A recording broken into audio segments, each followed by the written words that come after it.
Let's look at the various ways to access the file.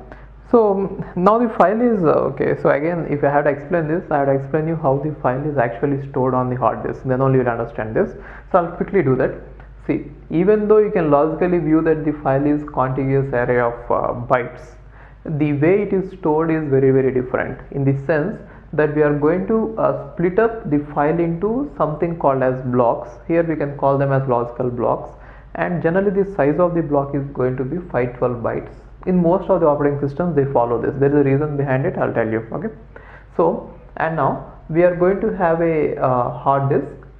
On the hard disk, again we are going to split up the this hard disk into something called as sectors, right?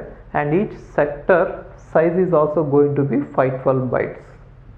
Okay, and now every block of the file is going to be placed somewhere on this, right? And then operating system will keep track of on which block this particular file block is kept, which means this might be kept on block number 10 on the hard disk, and this might be kept on block number 20, this might be kept on block number 15, maybe 30, maybe 25, something like this, right? Which means even though the blocks are going to be, your logical conception or the logical view is that the entire file is sequential. In practice, the file may not be arranged sequentially, it might be arranged randomly here and there. Okay, now who will take care of all this? Operating system. How? We shall see it later. That is called as implementation. We are not looking at implementation right now. Okay, now whenever you are trying to access the file, one thing is you can keep on reading it sequentially like this, which means when you are trying to read the information, operating system will maintain a pointer, as I told you, and then whenever you read a byte, it will just provide you 1 byte and then increment the pointer by 1 byte. Or if you are reading it by 4 bytes, it will provide you the first 4 bytes and then increment it by 4 bytes. Or if you are writing it, then write 4 bytes and then increment it by 4 bytes. So that is what is called sequential, right? So sequential means this. Okay, what is the reason behind why we use only 512 bytes is, I'll just give an example. Let us say the size of the byte is, size of the file is 512 plus 512 plus 512 plus 1. So this is the total size of the file. Then what happens is, in order to store these 3 blocks of the file, we need 3 blocks on the hard disk, and in order to save this last 1 byte, this byte, we might have to dedicate or allocate a complete hard disk block which is containing 512 bytes, right? So even though you are going to dedicate it a block containing 512 bytes, it is not going to be completely used, isn't it? So in that case, the entire 512 bytes is going to be wasted, right? So on average, see, in worst case, the entire 511 bytes is going to be wasted. This is the worst case wastage, and in best case, nothing will be wasted, right? So on average case, for every file, the average wastage is going to be half the block size. So this is the average wastage, right? So when you are going to waste this much amount of see, average wastage is nothing but the half of the block size. So if you want to decrease this wastage because of internal fragmentation, it is also called as internal fragmentation, if you remember it, the concept of internal fragmentation in memory management. Okay, so in order to reduce this internal fragmentation, it is always better that you keep the size of the block as less as possible, as little as possible. And by experimentation, we found out that 512 bytes is a size which is optimal. If you decrease it even below 512 bytes, then what happens is you might have to access a lot of blocks in order to access a file, and for that accessing a lot of blocks is going to take a lot of time, right? So in order to just optimize the things, they found out that experimentally 512 bytes is the better size in order to increase the efficiency and decrease the wastage of the memory, right? So that is the reason.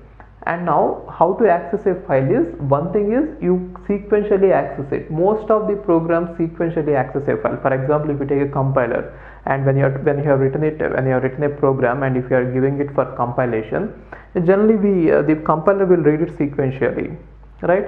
And many applications, maybe a video is also played sequentially. It will not be played here, there and all, right? So it will be played sequentially. Audio played sequentially, right? So various files, most of the files we do sequential access, and there are some applications which require random access. Let us say database. If you have database, and if you assume that a file is a collection of records like this, right? And if you want to access a particular record, and if the file is broken into blocks, right? And if you want to access a particular record which is present in, let us say, this block, then instead of going sequentially, you could directly get into this block using random access or direct access, right? So how is it possible? It will be possible only when you can calculate the block number. For example, if you can assume that every block is going to hold 4 records, and the record which you are going to search for is, let us say, 10th record, then if you assume that it is starting from 0, so 0 to 3 are going to be here, and then 4 to 7 are going to be here, and then 8 to 11 are going to be here. Therefore 10th record is going to be definitely here, right? Now once you find out that the 10th record is going to be in this block, and then the block number, you don't know exactly which block, physical block, this particular logical block is mapped to. What you can know is it is present in the logical block number 2, and if you can calculate it, then you can ask the operating system, in case if operating system provides such a mechanism.